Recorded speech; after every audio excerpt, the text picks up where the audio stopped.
co-main was Mr. Mario Barrios teen Fabian Maidana. En hy het nou gegaan vir decision. 12 rondes vir Barrios, ook soos ons predict het. Ons het predict Barrios, maar toe het ons mos ook gesê dalk 'n late stoppage. Ja. Of ek dink jy het gesê 'n knockout iewers laat en toe sê ek ook, toe oortuig jy my sommer, toe sê ek ja 10-1. Of ek dink so.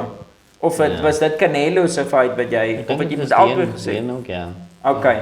Maar nietemin ons die regte ou het gewen. Ons predictions wat boks betref is nogals baie goed. Dit was amper 'n knockout. Het hom dan nie in die derde ronde so Was dit nie tweede ronde? plat gevee. Ja. Met 'n right So hook kort, of 'n ding. maar dit het nie eens gelyk asof dit iets verskriklik was nie. Hulle het gefight en dit was nie so sit sy skouer aan alles in nie. Dit was net so so 'n reguit houtjie en toe laat sit hy die man plat. Skrik my daarna wakker en bly daar tot die einde toe. Ja, ons moet net vinnig sê as jy nie laasweek se episode gekyk het nie, dit is mos nou Marcos Maidana, die famous Maidana se jonger boetie, maar hy fight niks soos sy broerie. Hy het so 'n bietjie sy gesig lyk so 'n bietjie soos sy broer sin en hy's ook nie eintlik so fris nie, hy's 'n klein bietjie dunner. Nou nie laat Maidana verskriklik gebou was nie, maar hy slaan lekker. Wow. 1 2 3, 1 2 3 body shots. Hy slaan lekker vinnige snappy houe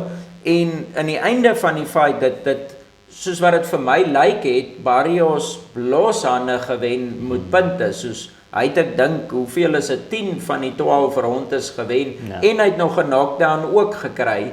Maar as jy kyk hoe die twee ouens lyk, dit lyk daai Maidana makeer niks na die 12 rondes en hy Barrios se oog was half toegeswel geweest en hy was so 'n bietjie rooi en goeders, maar Maidana het vir my happy gelyk. Toe die fight verby is, ek meen hy moes geweet het hy verloor, tensy hy heeltemal delusional is, maar ek meen Barrios het nie goed gelyk. Of hy het vreeslik baie geniet. Ja, of hy het gedink hy het beter gedoen as wat hy verwag het. Hy het die world champ gefight en hy 12 rondes gegaan, maar hy het happy gelyk en hy het gesmile en hy het sy los gevat sonder enige probleme.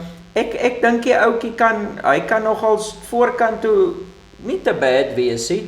Hy moet net 'n bietjie werk in sy defense. Liewe vader, hy Barrios het sy kop afgejab soos wap aan mekaar sulke vinnige jabs. Dit lyk nie eens iemand het hom al geleer hoe om 'n jab te keer nie, maar dit lyk ook nie dit pla hom veel nie so. So was dat mooi geweest na die tyd. Ja, so in die vervolg as jy 'n betting man is, luister wat ons sê vir boxing en jy kan dalk 'n paar moolas maak, maar moenie bet hier is. Net ons verkeerd, ons verkeerd.